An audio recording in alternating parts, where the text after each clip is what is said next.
months ago.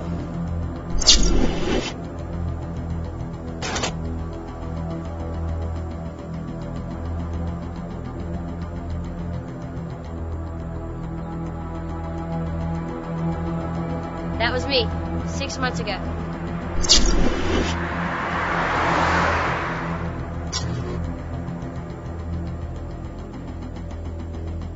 That was me 1 month ago.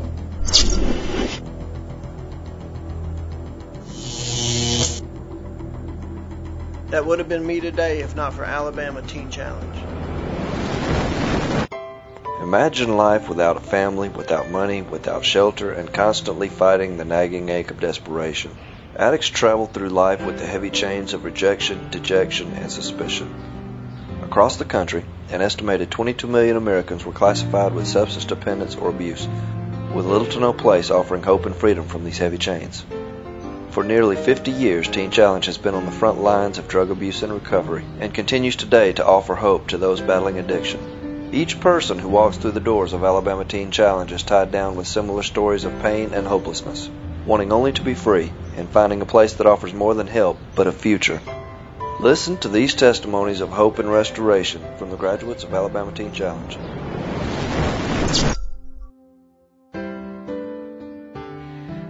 When I was younger, about 7 or 8, I was molested by one of my cousins, and that did something to me, and that did something in my life and in my heart. But I just didn't really know what it was until later on. All that hurt and all that rejection from the sexual abuse, it just kind of like piled up on me, and it was. I hated who I was. I hated what I looked like. I thought I was just this stupid dirt trash, nobody. Started using drugs at like 13 or 14 years old. I began to seek my acceptance in guys and in cigarettes and alcohol, and it started with the small things. I would take anything and everything that I could get my hands on just because I just didn't want to feel. It got to the point to where I had to steal from my grandparents, my family, just to support my habit. I was killing myself, and not only was I killing myself, I was killing my family. I ended up facing a minimum of 20 years in prison. I can remember saying, God, just please let me make it through. Please don't let me die this way. The Lord opened up the door for me to come to Teen Challenge. He used that to really show me that I did need something intense and structured.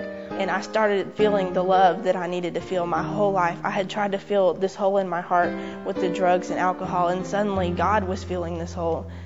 Every loss of hope and every fear that I'd had that drugs were going to control my life forever was totally removed. Eventually it started to take a toll. I began to fall behind in school, and so I started dropping classes left and right. And I got arrested in October of 2000 with a pound of marijuana, and I also had various assorted pills and alcohol, and my car was just a rolling party place. So I went through the court system. I was charged with 2 felonies and a misdemeanor and put on probation. My party life was no longer fun, but I was just doing all kind of pills, acid, ecstasy. I was doing crystal meth. I was doing cocaine, any kind of drugs. I was just into trying anything. And I had a friend who had advised me that I should dance, and so I became an exotic dancer, and I ended up doing that about 4 years. Well, when I was dancing, I met this guy. He was my manager, and he introduced me to crack, and I was immediately hooked. It was unlike any drug I'd ever done. So then when I worked, it just became all about drugs, and I just worked enough to get money to do drugs, and I didn't eat. I would eat maybe a meal every 3 days or something. I ended up getting pregnant out of wedlock by this guy that I was living with. I didn't know what to do. I knew from my raising that it was wrong to abort my child, so I couldn't give him up for abortion. So I stayed there anyway, though, and he became really abusive to me.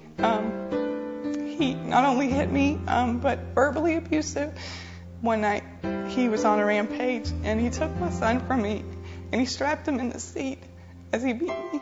And I remember thinking that this is going to happen to my child if I stay in this condition. And that was what it took for God to get my attention. And I said, okay, and I moved home. And I stayed at home with my parents for a little while. And I really wanted to kind of change my life and be a good mother, but I was so depressed and alone, and I had this child, and I felt like my life was just destroyed, and I didn't have a life anymore.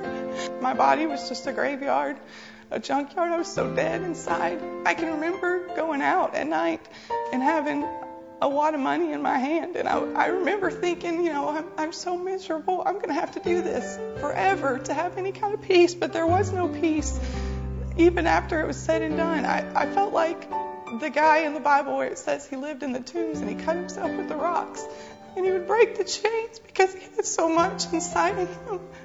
I remember feeling like that and feeling like there was no hope, just hopeless. There was no point, there was no purpose. I was so hopeless. Well, I wasn't doing what I was supposed to do on my probation, and my probation officer issued a warrant for me, and I had to go in, and they tested me. And of course, I tested dirty. I had cocaine and Xanaxes and pot in my system.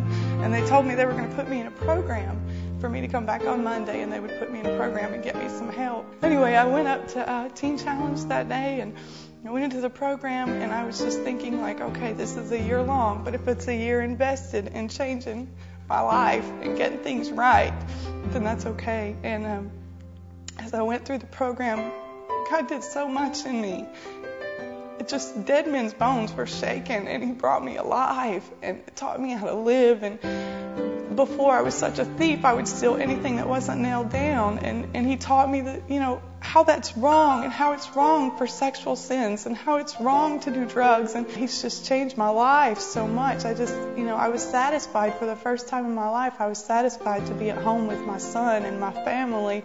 And so I've been out for almost 2 years now.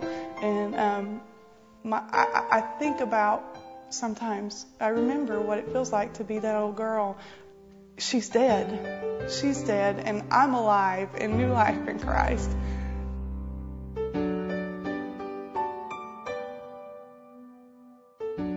There is nothing more rewarding than investing time and resources into people. At Alabama Teen Challenge, we're in the business of this type of investing. In order to change this world, we must all take an active role, and there's no better time than now. I challenge you to get involved with Alabama Teen Challenge today.